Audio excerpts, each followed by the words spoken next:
Have you ever destroyed something, only to realize the damage wasn't over? That no matter how much ash you're left with, some things never burn. The sound of paper crackling in fire echoes softly as the screen fades from black. A single hand, trembling, holds a letter over a small flame. The handwriting is faded, almost trembling on the page itself. It's not just ink, it's a secret, a weight, a wound. They told me to burn this letter. They told me to let it go, that it belonged to the past, that holding on to it was dangerous, maybe even wrong. They said it was just words, that fire could erase what time hadn't. But they were wrong, because there's one sentence I can't forget, one line I never should have read. And even after the paper turned to smoke, that sentence burned deeper than the fire ever could. I've read stories before. I've watched people fall apart over breakups, betrayal, silence. But nothing, not even the worst heartbreak, feels like what happens when you find something that was never meant for your eyes. A forbidden letter, a confession buried in ink, a moment of truth that waited in silence for too long. This isn't fiction. This isn't a love story. This is what happens when you uncover the truth someone tried to destroy. It's real, and it still haunts me. The letter was folded inside an old book I hadn't opened in years. I almost missed it. The edges were torn, the paper yellowed. But the second I saw the handwriting, I knew. This wasn't just any letter. This was the letter. Maybe you felt it too. That gut punch of realization. That moment where everything you believed about someone starts to crumble from a sentence. Just one sentence. It's not always shouting. Sometimes it's quiet, hidden between lines, whispered in ways you wish you hadn't heard. The line is still clear in my head, and no matter how many nights I try to sleep it off, it finds me. It waits until everything is quiet, and then it plays again, and again, and again. I tried to forget. I tried to move on. But how do you move on from a secret that was never supposed to reach you? How do you bury something that's already buried in you? This video isn't just about the letter. It's about what it did to me, to us, to everything I thought I knew. And before I read you what it said, before I tell you why I couldn't let it go, I need to show you what led up to that moment. Because once you hear that sentence, you'll understand. But maybe it'll haunt you too. If you've ever been hit harder by a sentence than by a scream, drop a heart in the comments and subscribe right now. Because around here we don't just read letters, we expose the ones that were never meant to be seen. And what I'm about to show you, it'll stay with you. I wasn't supposed to find it. Not that night. Not like that. I had gone looking for something else. A set of old journals, buried in a dusty box in the attic, but tucked between the pages of a book I hadn't touched in years. There it was, a letter, folded once. No envelope. The ink had bled slightly into the paper, and there was a faint scent of something, perfume maybe, but aged and faded, like memories left too long in the dark. My first thought, it had to be hers. Even before I opened it, my fingers went numb. My heartbeat slowed and quickened all at once, like my body wasn't sure whether to run or remember. I hadn't seen her handwriting in over 5 years, but it was impossible to forget. She had this way of making her words curve, like they were afraid of being too loud. It looked fragile, personal, intimate, and suddenly I wasn't in the attic anymore. I was back in the hallway where we last stood face to face, her eyes full of pain, her mouth quiet. I remember thinking, say something, just say something, but she never did. That silence became the end of everything. And yet now, here she was, speaking again, through a secret letter, hidden all this time. I told myself not to get my hopes up, but I did, because how could I not? When someone you've loved and lost leaves behind a message, a piece of you wants to believe it's an apology, a confession, a thread to stitch things back together. I thought maybe it was a letter of forgiveness. Maybe she'd explain. Maybe she'd admit that she missed me, that she regretted the silence. I thought maybe this was it, the moment that would undo the years of distance. I unfolded the page slowly, like I was peeling back something sacred. The words began soft, remembering moments we shared, little details I had forgotten or maybe forced myself to forget. A favorite song, the name of the streetlight that flickered outside our first apartment. It was her. It was us. And for a moment, I could breathe again. There was warmth, hope, a kind of suspended belief that maybe this wasn't goodbye after all. But then came the sentence, one line, buried between memories and metaphors, a message hidden in plain sight. It didn't scream, it whispered, but it was enough to tear through everything I thought I knew. The words weren't loud, but they echoed in places I didn't know still ached. I read them once, then again. I read them 5 more times. And still they didn't feel real, because in that one sentence, she told me something I never expected, a truth she never had the courage to say out loud, something that made everything else, every good memory, every soft word, feel like a lie, a performance, a beautiful disguise wrapped around betrayal. I felt it instantly, the shift, the betrayal, the weight of a truth delivered too late. It wasn't just a letter anymore. It was a doorway to everything she never told me, and I had just stepped through. But you're going to understand why. From that moment on, nothing was ever the same. I stared at the sentence for what felt like hours. It was just a line, one line, ordinary words in an ordinary font. But somehow, they didn't read like anything else in the letter. They had weight, like they were carved, not written, like they were hiding something more than meaning, something dangerous. I blinked, hoping I had read it wrong, that my mind, overloaded with emotion, had twisted the words into something they weren't. But no, it was real, and it was there, in black and white, unapologetic, still and cold like a confession too late. The phrase was short, simple, but heavy enough to shift my entire world. It didn't say everything, but it said enough to undo everything I believed. It didn't scream betrayal, but it whispered something that made every memory feel poisoned. That sentence didn't just hurt. It undermined everything I thought was true.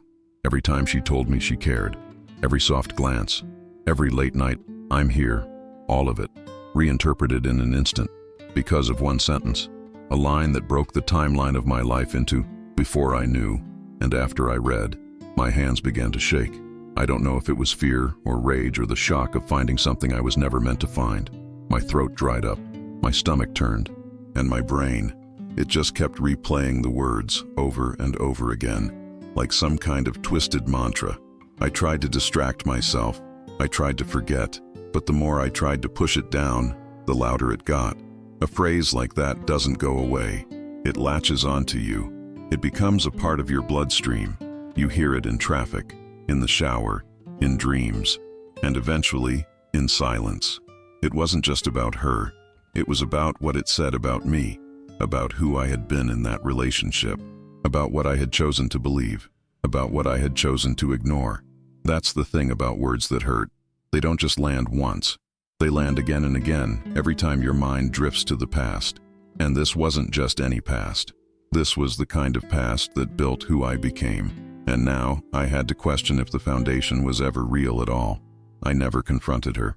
I couldn't. Maybe she knew I'd find it. Maybe she wanted me to. Or maybe she hoped the fire would get to it first. But fate, or irony, had other plans. Because even though I lit the match, even though I let the paper burn, that one sentence survived. And now I live with it. And if you've ever read something that's branded itself into your memory, something you wish you could unsee, something that changed the way you love, or trust, or sleep, tell me in the comments. I want to know I'm not alone in this. I want to know you've carried words like that too, because what came next, that's when the real unraveling began. It didn't stop with the letter, or the sentence. That part was just the spark. What came after, that was the slow burn. In the days that followed, I couldn't look at myself the same way. I kept asking questions I never dared to ask before. How much did I ignore? How many times did my gut speak and I silenced it? Because I didn't want the truth to ruin the fantasy. I used to see myself as loyal, loving, someone who fought for connection. But after that sentence, I didn't know if I had been strong or just blind. Every relationship I tried after that felt like building a house on quicksand. I couldn't trust the ground. I'd flinch at kindness. I'd second-guess sincerity. Because if someone could write what she did, after all the nights, the promises, the touch, then what did love even mean? How do you rebuild something so shattered without cutting yourself on the pieces? There were nights I couldn't sleep, not because of nightmares, but because of memory loops.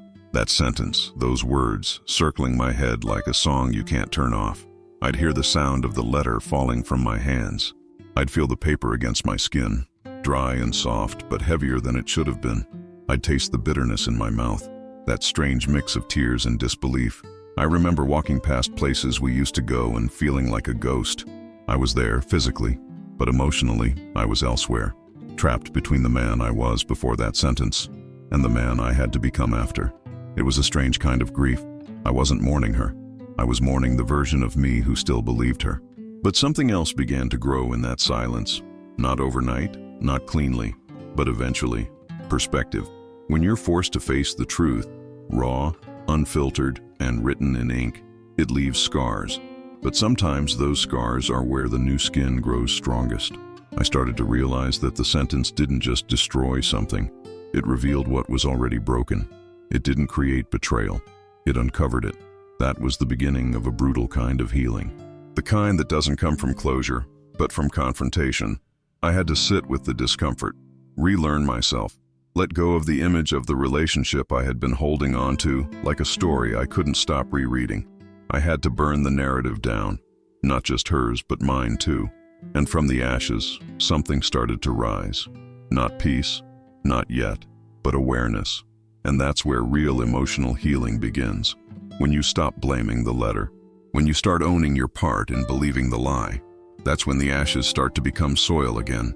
If you've ever had to rebuild yourself after learning something you never wanted to know, you'll understand. And if you believe that something beautiful can still rise from what broke you, leave a comment that says, "I was reborn."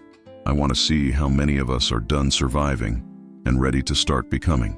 And yet, even after all the reflection, all the unraveling, I kept coming back to that sentence. There was something about it that didn't just bruise, it kept bleeding. I had memorized every word, every syllable. I could hear the way she might have said it, had she dared to speak it out loud. I could see her eyes when I imagined it. But one night, weeks later, I realized something I hadn't before, something that stopped me cold.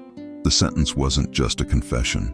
It was coded, not just in meaning, but in language only I would understand. There was a name she mentioned, one I hadn't thought about in years, someone from my past, someone I had trusted. Once, it hit me like a second betrayal. This letter wasn't just written to me. It was about me, but it wasn't hers alone. It was ours, his and hers, a collaboration in secrecy. The truth I had been trying to heal from had a deeper layer I hadn't even considered, and that's when everything shattered again. The pain came rushing back, but this time, it didn't knock me over, because I was different now. I had already walked through the fire once, and while it still burned, I was no longer afraid of the heat. I don't think healing means you stop hurting.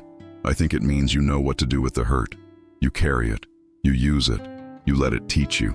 That letter, that secret message, that betrayal wrapped in softness, it changed me. It forced me to look at myself, at who I was, at who I had let in, at what I believed about love, about loyalty, about the lies we agree to because we don't want the truth to break us. And in a strange way, I'm grateful, not to her, not to him, but to the silence that followed. Because in that silence, I met someone I hadn't seen in a long time. Myself, not the version of me who was constantly trying to be enough, not the one who begged for clarity from people who fed me confusion. The version of me that speaks truth, even when it trembles. So if there's anything this story leaves you with, let it be this. No matter what they wrote about you, you are the one who decides what gets burned and what gets rebuilt. You don't have to carry their version of your story. You get to write your own. And if you thought this letter was painful, wait until you hear the next one. Because in the next video, I'm going to share the story behind a letter I was told to burn, but I didn't. And to this day, one sentence still haunts me. Before you go, I want to hear from you. If this story stirred something in you, if you've ever uncovered a truth that shattered your world, even in silence, tell me in the comments. Write, "I survived the sentence," or just type, "Still healing." Your story matters, and you're not alone here. And if this video meant something to you, if you felt it in your chest, if it echoed in your memory, subscribe right now. Like this video, not for me, but for someone else who needs it. Share it with someone you care about, someone who deserves to hear that they're not the only one who's ever felt broken by words. And above all, turn on notifications, because the next story we tell here might be yours.